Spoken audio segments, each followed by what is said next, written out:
안녕하세요. 대치동 논술혁명 박기호 선생입니다. 자, 오늘 연세대 논술로 가는 법에 대해서 캐스트를 찍겠습니다. 2020 학년도의 변화입니다. 인문 자연 공통인데 물론 자연계는 큰 변화가 없고 인문계는 큰 변화가 있기 때문에 인문계의 정보가 더 많을 겁니다. 그리고 저는 인문계 논술 강사입니다. 자, 연세대 나비 효과인데 2020 학년도의 변화입니다. 이거 인문과 인과 공통적인 거죠. 자, 수능 최저 기준 학력이 폐지됨으로써 큰 변화가 예고되고 있었어요. 언제? 작년에 이미 정보가 주어졌습니다. 그런데 올해 4월 초에 논술 시험일의 이동이 수능일 이전으로 확정됩니다. 그래서 이것이 큰 변화를 갖고 올 거예요. 이 두 가지가 결합되면서 큰 시너지 효과가 올 건데 일단 연세대의 나비 효과가 뭐야? 연세대가 날개질을 한번 했더니 저쪽에 가서는 뭐가 돼 있어? 폭풍우가 돼 있는가? 폭풍우가 돼 있어. 경쟁률이 상승할 것이고 연세대 자체가 그리고 연세대의 논술 합격의 커트라인이 상향될 겁니다. 이것이 나비 효과로 인해서 반수생과 그리고 타 대학 논술 지망생에까지 미치는 영향력이 엄청나게 큰 파급 효과가 나타날 것이다 이거지. 일단 연세대 논술 전형은 607명인데 자 인문계 247명, 자연계 360명 그래서 자연계 학생들을 많이 뽑고 있습니다. 자 여기서 검정고시 검정고시를 패스한 학생들이 이제 논술 시험을 볼 수 있느냐 하는 문제인데 볼 수 있습니다. 그런데 그전에도 볼 수 있었어요. 문제는 합격생이 안 나온다는 거죠. 왜? 수능 최저가 너무 높았기 때문에. 그런데 이제 그 수능 최저가 없어졌어요. 그러면 이 검정고시 출신 중에서도 자연계 같은 경우에는 수학과 과학만 엄청 잘하는 학생들이 있을 거 아니야. 그런 학생들이 한번 해볼 만할 것이고 그리고 문과 학생들 중에서는 사탐이나 그리고 국어 이런 과목을 잘하는 학생들이 있을 거 아니야. 그런 학생들이 도전해볼 만하겠죠. 그러니까 기존에 어떤 특정한 과목 때문에 최저가 안 나왔던 학생들한테 기회가 온 것이고 실제 그런 현상이 벌어질 것이라는 거죠. 자, 여기서 동점자의 경우 학생부 교과 점수 순으로 선발한다고 하지만 동점자가 그렇게 많지 않기 때문에 그렇게 큰 의미는 없습니다. 자, 이제 논술 100%는 작년에도 그랬고 올해도 그랬어요. 그 말은 작년, 올해 전부 다 뭘 안 봤다? 내신을 안 봤기 때문에 이제 내신 9등급이 시험 칠 수 있는 기회가 온 거죠. 작년에도 그랬고 올해도 그래요. 자, 수능 최저 등급 기준이 4등급 합7이다가 없어졌습니다. 이제 이게 달라진 것인데 이것이 미치는 효과가 뭐냐 이거. 그것이 미치는 여파는 자, 논술 시험을 보면 우리가 논술 실력이 있어. 논술 실력이 있으면 논술의 실력이 자, A 플러스인 학생 그리고 A 제로인 학생 자 이렇게 논술 실력이 뛰어난 학생들이 있겠죠. 그 다음에 이제 A 마이너스 B 플러스 자 논술 실력이 이제 보통인 학생들 그냥 논술 실력이 이제 우수 정도겠죠. 이제 보통인 학생들 이렇게 보통인 학생들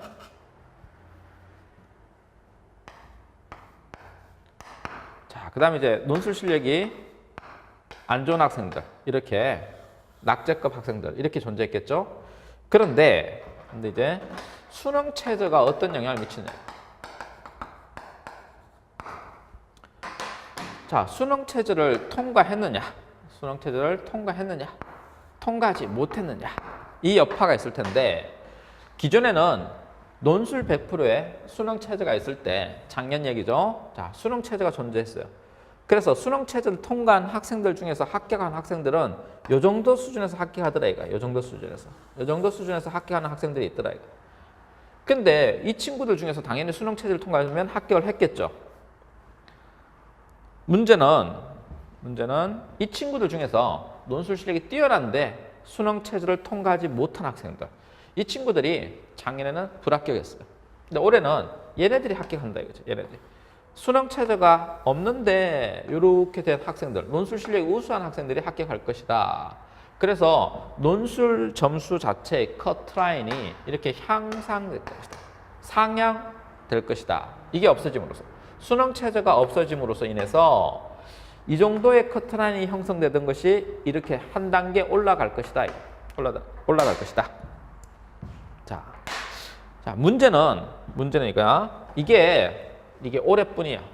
올해뿐이다. 무슨 말이냐? 올해 2020학년도에 607명을 뽑는데 2021학년도에 논술 전형이 대폭 축소되면서 약 830명 정도 뽑을 거다 이거지. 더 축소할 것이라는 거지. 그러면 진짜 논술 극상위권들만 합격할 가능성이 있어 이렇게. 그래서 이제 올해뿐이다. 올해 열심히 한번 연대에 도전해보라 이거. 누가? 자연계 학생들은 수리 논술이 뛰어난 학생들, 과학이 뛰어난 학생들, 문과 학생들은 사탐 능력이 뛰어나고 사탐 그리고 국어 실력이 뛰어난 학생들이 한번 도전을 해보라 이거. 자, 수능 체제가 폐지됐어. 그래서 수능 이전에 논술이 실시돼. 이런 것들의 영향은 10월 12일이니까 자 봐봐. 10월 12일 날 시험을 친다 이거. 그럼 이제 9월 달, 8월 달, 7월 달, 6월 달, 5월 달, 4월 달. 자, 지금 이 영상을 보고 있으면 거의 4월 말로 향해 가고 있어. 우리가 지금 중간고사를 대비하고 있을 텐데 그리고 이때 기말고사를 대비할 거야. 그지? 자, 이러고 있을 텐데 얼마 남았는지 한번 봐봐. 자, 지금 한 달, 두 달, 세 달, 네 달, 다섯 달, 여섯 달. 6개월이 안 남았어. 6개월이 안 남았어. 지금 거의 4월 말이니까 6개월이 안 남았어. 5개월도 안 남았다. 이거. 5개월. 자, 사실상 5개월 남았다. 중간고사 대비, 기말고사 대비 빼고 나면 5개월도 남지 않았어. 근데 여러분들이 주 1회 논술 공부를 한다. 이거. 주 1회 논술 공부를 하면 4주가 되니까 20회 정도 남았어. 20회 논술 수업으로, 20회 논술 공부로 연대 논술을 패스해야 돼. 그러니까 굉장히 다급해졌다. 이거. 다급해졌다. 자, 수능 한 달 전에 보기 때문에 수능 한 달 전에 봐. 그리고 수능을 보는 11월 14일이 되는데 그리고 발표는 11월 15일 날 연대가 합격자 발표를 해. 드라마틱하지? 14일 날 수능을 망해서 재수를 하니 삼수를 하니 이런 고민을 하는 학생들 중에서 일부 학생들의 합격자들이 이제 부활하는 그런 케이스가 생기겠지. 그래서 연세대는 굉장히 극적인 요소를 많이 집어넣고 있어. 이 입시에 극적인 요소를 많이 포함하고 있다. 자, 그다음 이제 두 번째는 명목 경쟁률뿐만 아니라 실질 경쟁률도 상승할 것이다. 자, 명목 경쟁률은 지원하는 지원율 전체야. 우리 작년에 2019학년도에 평균 경쟁률이 57대 1이었어. 근데 이제 이 명목 경쟁률이야 이게. 근데 실질 경쟁률은 어땠느냐? 이게 명목이면 지원했지만 실질 경쟁률은 수능 체제를 통과한 사람들이잖아. 수능 체제를 통과한 사람들은 이거 반도 안 된단 말이야. 거의 경쟁률이 20대 1 이하단 말이야. 20대 1 이하. 실제적으로 뭐 12대 1 이런 학과도 있어. 그래서 12대 1, 20대 1에서 이제 수능 체제와 상관없으니까 대부분 지원하겠지. 누가 지원해? 반수생들, 대학 다니던 반수생들, 특히 논술로 대학에 합격한 학생들 있지? 누굴까? 그래, 여러분이 잘 알고 있는 성대, 중앙대, 뭐 경희대 이 정도 레벨만 돼도 엄청나게 덤벼들 거란 말이죠. 엄청나게. 이 학생들이 다 들어온다고 치고 그리고 수능 일부 과목 자격 미달 학생, 즉 수능 체제를 통과 못하던 학생들 중에서 논술 실력이 뛰어난 애들이 들어올 거라는 거지. 자, 그래서 이 반수생들이 생각도 하지 않았던 반수생들이 들어오고 자, 그 다음에 최저 통과했을 때 통과한 애들만 왔을 때는 뭐 12대 1에서 20대 1이던 것이 실질 경쟁률을 명목 경쟁률과 실질 경쟁률이 똑같아지는 상황. 그래서 이 친구들이 들어올 것이고 다음에 결시율은 거의 하락할 거야. 그러니까 논술 공부가 제대로 안 돼 있다거나 나 이렇게 해서는 안 되겠다 싶은 애들을 빼고 나면 수포자, 여기서는 수포자는 수능 포기자야. 수학 포기자가 아니라 수능 포기자 중에서 논술에 올인하는 일부 학생들이 들어올 거란 말이죠. 그래서 이 경쟁률이 100대 1을 넘어갈 거다라고 생각합니다. 100대 1. 자연계는 수리 논술과 과학 논술이 돼야 되니까 이거보다는 경쟁률이 떨어질 거예요. 떨어질 가능성이 있어요. 근데 문과는 그렇지 않다 이거. 문과는 100대 1을 넘어갈 거라고. 어떤 과는 150대 1까지 갈 겁니다. 만약 히트 친다면 200대 1도 예상 가능해요. 그래서 일단 명목 경쟁률이 실질 경쟁률이 되는 상황. 그래서 지금보다 실질 경쟁률이 2배가 아니라 10배 점프하는 상황이 발생할 거예요. 10배 점프하는 상황. 그래서 논술 공부에 있어서 지금 준비를 해도 빠듯하다. 사실상 빠듯해졌다.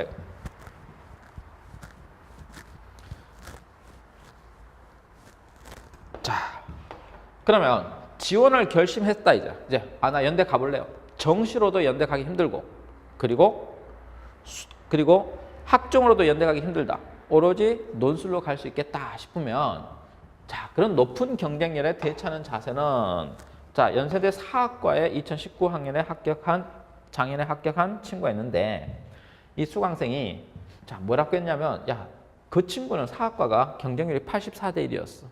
그러니까 이 데이터만 보더라도 평균 데이터가 57대 1인데 84대 1이니까 명목 경쟁률이 100대 1이 평균 될 것이고 어떤 학과는 150대 1까지 갈 거라고 예측한단 말이야. 그걸 바탕으로. 자, 저에게는 마인드 컨트롤과 충분한 연습이라고 생각합니다. 야, 경쟁률이 높아도 어떻게 84대 1을 어떻게 뚫었냐 그랬더니 마인드 컨트롤과 충분한 연습이다. 자신이 합격할 확률이 1.1%밖에 되지 않은 상황이다. 즉 1%의 상황을 뚫었다. 하지만 이런 것에 대해서 겁먹지 않고 시험장에 시험 시간보다 일찍 들어가서 그동안 공부했던 것을 정리하면서 마인드 컨트롤과 긴장을 완화하는 시간을 가졌다. 덕분에 시험을 치르면서 긴장이 풀린 상태로 시험을 볼 수 있었고 이로 인해서 좋은 결과가 나왔다라고 이야기해요. 그래서 한마디로 말하면 경쟁률에 쫄지 마라. 경쟁률에 쫄지 마라. 다음 세 번째, 커트라인이 대폭 향상될 것이다. 논술 체제가 있을 때, 수능 체제가 있을 때는 주로 논술 성적의 커트라인이 문과의 경우 B 플러스에서 B 마이너스까지 학생들이 합격을 했다 이거.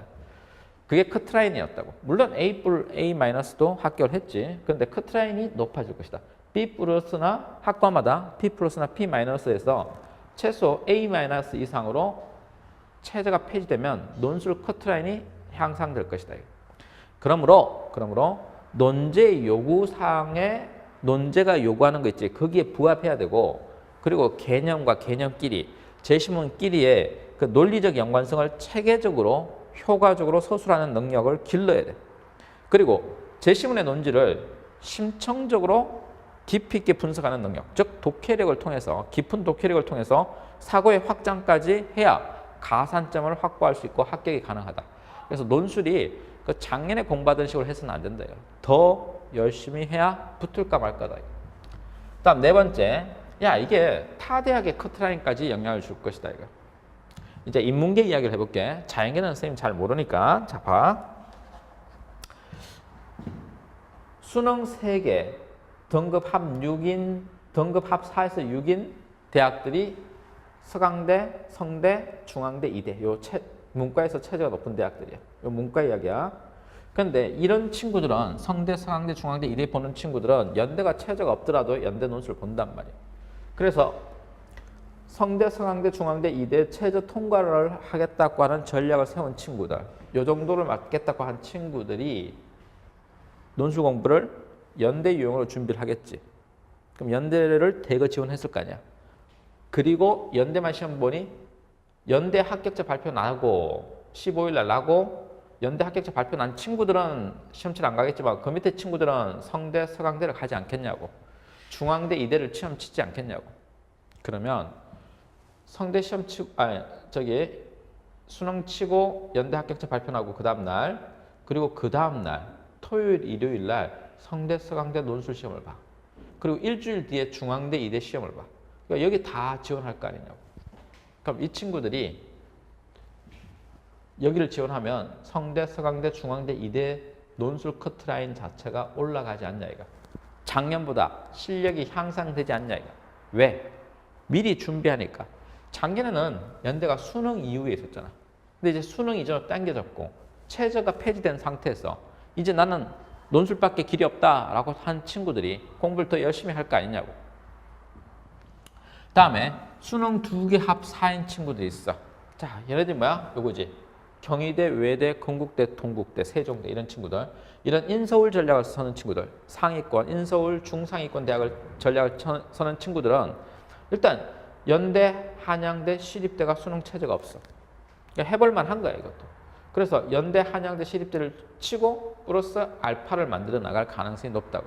그러니까 이쪽이 다 도미노로 파급 효과가 온다고. 막 쓰러진다고. 그래서 여기가 커트라인이 올라갈 가능성이 있어.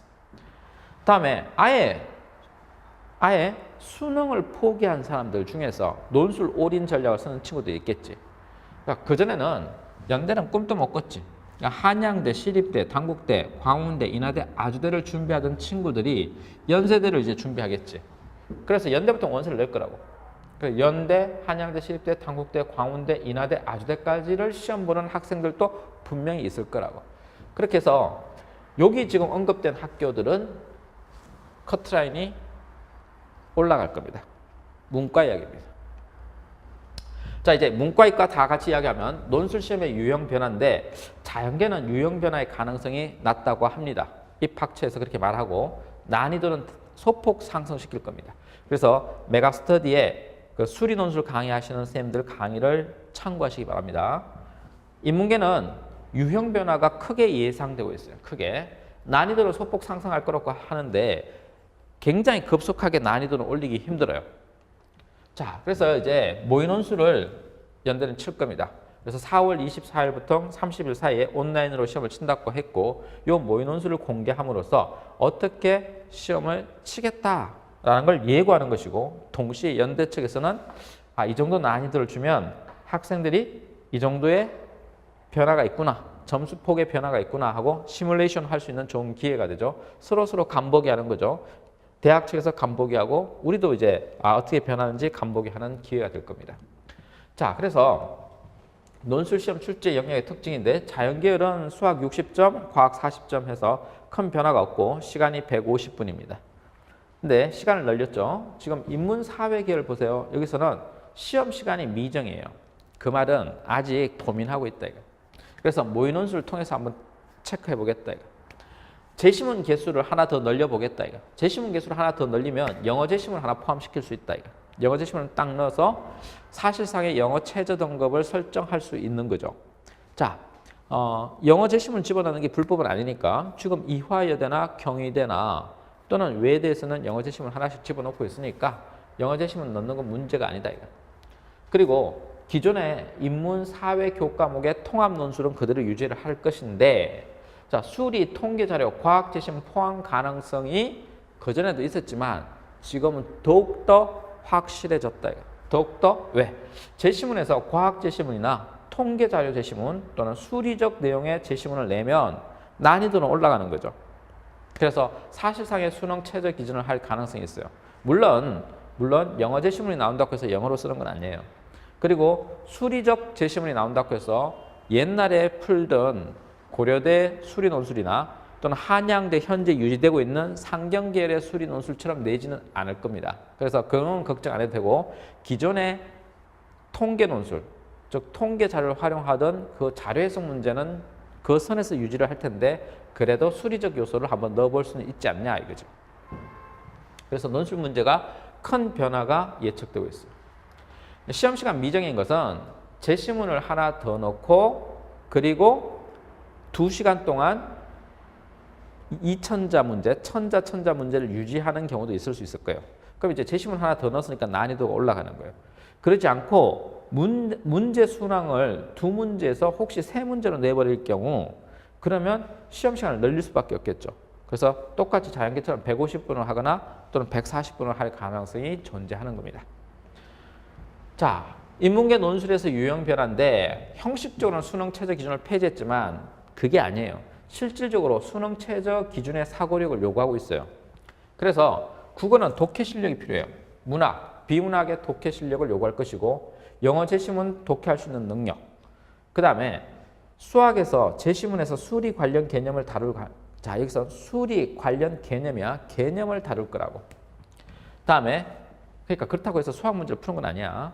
탐구에서는 사탐 영역의 제시문, 통계 자료, 우리 사회문화나 한국 지리에서 나오는 통계 자료를 포함하는 것은 기본이고요. 과학 제시문을 추가할 가능성이 매우 높아졌어요. 그래서 뭐 인과관계, 상관관계와 관련된 과학 제시문, 특히 뭐 이렇게 실험과 관련된 것은 뭐 생물 문제에 보면 인과관계를 설명해 놓은 실험 실습이 있죠. 실험. 그런 것들을 낼 가능성도 존재해요. 기본적으로 공통적인 것은 다면적, 다층적 접근을 하라. 그래서 여러 각도에서 접근을 하라라고 인문계 논술의 변화가 예고되고 있어요. 난이도가 올라갈 것이다. 그럼 이제 우리는 어떻게 준비할 것이냐? 10월 12일 날 시험을 볼 거야. 그러면 6평을 기준으로 해서 왜 6평이 기준이냐? 6평을 생각해봐. 6평은 수능을 봐서 모의 수능을 봐서 내가 어떤 대학을 정시로 갈 수 있는지 알 수 있는 하나의 바로미터, 즉 시검석이 된단 말이야. 그러니까 6평을 딱 쳐보면 아, 나 연대 정시로 갈 수 있겠구나. 아, 못 가겠구나. 이렇게 답이 나올 거야. 물론 지금 또 답은 나와 있겠지만 더 확실한 건 6평이겠지. 자, 그래서 6평 때까지 수능 최저 타 대학의 수능 최저를 맞추기 위해서 6평 때까지 공부를 해야 될 것이고 또 수능으로서 정시로 어디 정도 갈 수 있을지 가늠하기 위해서 6평 공부를 할 거야. 그럼 6평을 기준으로 해서 6평 이전에는 5월 24일과 5월 30일 날 연대 모의 논술은 다 지원을 해보시고 연세대 논술의 기본기를 습득하는데 독해 능력, 즉 비문학 독해, 문학 독해 방법을 체득하시고 비문학과 문학 독해 방법은 달라요. 자, 그 다음에 유형 원리, 즉 유형 원리라는 것은 비교 유형, 비판 유형, 그리고 3자를 비교할 때, 4자를 비교할 때 조금 달라지잖아. 그런 유형의 원리를 체득하시고 기초 논리학, 즉 변정법, 그 다음에 연역법, 즉 3단 논법, 귀납법, 유비추론 이 정도의 기초 논리학의 개념은 마스터 하셔야 돼요. 그 다음에 자료 해석 분석법이 굉장히 중요하죠. 그래서 통계 자료를 해석하는 방법, 그리고 실험 실습에 대해서 어떻게 인과관계를 어떻게 뽑아낼 수 있는지에 대한 공부를 하셔야 돼요. 공부가 급한 거예요. 이제 그렇게 해놓고 6평 이후에 5월 달에 모의 논술 본 걸 바탕으로 이제 각 논술 강사들은 예상 문제를 막 만들 겁니다. 저도 당연히 만듭니다. 그렇게 해서 변화된 경향에 맞춰서 연세대 유형의 모의 논술을 집중적으로 훈련해 볼 필요가 있다. 자, 그래서 박교 논술은 예상 문제를 이때까지 적중해 왔습니다. 10월 3일 날 연세대 개천절 특강을 했어요. 이때가 연세대가 논술 시험이 수능 이후로 가기 이전이에요. 그래서 2년 전인데 재작년이죠. 메가 스터디 인강 봉투 모의고사 4회 문제 그리고 개천절 특강의 문제가 나왔어요. 연세대 시험에 사회계열 문제 적중했어요. 그때 내가 뭐라고 했냐면 3자 비교가 아닌 변형 유형이 나올 케이스가 됐다. 그리고 4자 비교 또는 2자 비교 후 한계 제시문을 비교하는 문제가 나올 것이다. 그리고 설명 유형으로 나올 거니 설명 유형으로 연습 문제를 풀어보자 해서 연습 문제를 세팅했어요. 그래서 인공지능 AI 그래프도 제시했고 기계와 인간 논제도 제시를 했습니다. 그런데 그때 학생들이 시험 치고 나오자마자 문자를 보냈어요. 선생님 예측대로 변형 유형 나왔어요. 2자 비교 후 한계 제시문 설명 적중되었네요. 자, 인공지능 문제 나왔어요. 특강 중 설명하신 인공지능 그래프와 정규반 연세대 문제에서 다뤘던 기계와 인간 제시문이 출제되었습니다 하고 문자가 왔어요.